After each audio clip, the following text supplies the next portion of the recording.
Le Chafetz Chaim nous rappelle une idée fondamentale. La façon dont l'homme se comporte dans ce bas monde, il reçoit en retour, il éveille en retour la même mida, le même comportement. Comment tu te comportes en bas, c'est ainsi qu'Hachem il se comporte avec toi. Par exemple, dit-il, si l'homme il fait du chesed, il éveille la mesure de chesed céleste sur lui et sur le monde entier. Il y a un effet boomerang, un effet miroir dans notre comportement.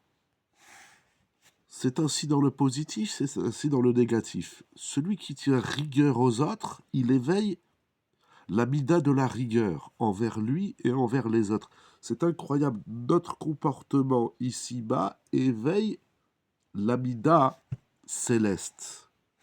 Par conséquent, il en est ainsi dans le Lachon Hara. Celui qui dit du mal sur l'homme, donc il le critique, il le condamne, il éveille la condamnation céleste et d'en haut, et il donne du pouvoir au Satan de critiquer et de condamner le peuple d'Israël. C'est incroyable. La façon dont on se comporte ici, ça éveille, ça déclenche les éléments suprêmes. Celui qui est bon avec les autres, il éveille le bon sur lui et sur le monde. Celui qui est mauvais avec les autres, il éveille le mal sur lui et sur le monde. Cette idée largement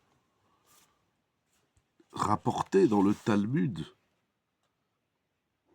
et dans le Zohar tel que le Chafetz Chaim le rapporte.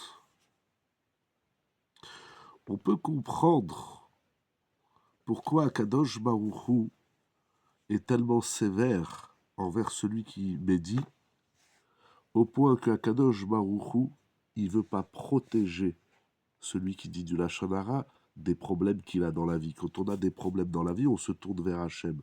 Hachem dit, toi tu dis du Lachon Hara, je t'aide pas, je te laisse tomber. C'est incroyable. Dans les mots du Chafetz Chaim, Hachem rotze l'ishtatef klal im ba'al ha'lashon hara, le'atzil oto mitzarotav. T'as des problèmes dans la vie, si tu dis du Lachon Hara, le bon Dieu, il peut rien faire pour toi. C'est incroyable. Parce que, dit-il, lorsque l'homme il dit du Lachon Hara, il éveille toutes les forces du mal, toutes les énergies négatives. Il éveille le Satan. C'est incroyable. La chose ressemble, dit le Zohar, à un homme au nom de Rabbi Shimon, à un homme qui a un enfant qui se comporte mal. Alors le père, il le gronde. Mais quand il le gronde, quand il le punit, c'est toujours avec une touche de miséricorde, de pitié. Somme toute, c'est son fils, son enfant qu'il aime. Mais si les gens viennent le voir sans arrêt, disent ton fils il se comporte mal, ton fils comme ci, ton fils comme ça, il fait du mal à tout le monde, alors à un moment donné, le père il va s'énerver sur son enfant encore plus. Ça va exciter, éveiller la colère du père. Qui est-ce qui a entraîné que le père est en colère vers son fils? C'est les gens qui viennent lui dire que son fils il se comporte mal. Ainsi, Akadosh Baruch Hu, il aime grandement le peuple d'Israël. Il sait très bien que les fautes, Akadosh Baruch Hu, bien évidemment, il connaît toutes les fautes et tous les vices et tous les mauvais comportements. Mais celui qui vient dire du Lachon Hara, il éveille le négatif. Et il met Akadosh Baruch Hu en colère. C'est incroyable.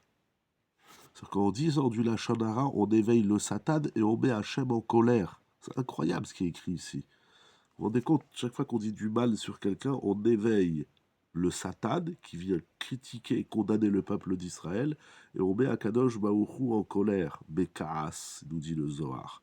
C'est incroyable. Et Akadosh Baruch Hu, il dit à celui qui dit de la Lachon Hara, je ne peux pas t'aider dans les problèmes que tu as dans la vie, parce que tu ne fais qu'éveiller le mal. Tout le mal qui est en haut, tu l'éveilles, tu le fais tomber sur terre. Alors comment je vais t'aider à toi? Après tu viens, tu pleures, tu dis Hachem, j'ai des problèmes dans la vie. Il dit, mais c'est toi qui as éveillé les problèmes. Arrête de dire de la Lachon Hara, tu n'auras plus de problèmes.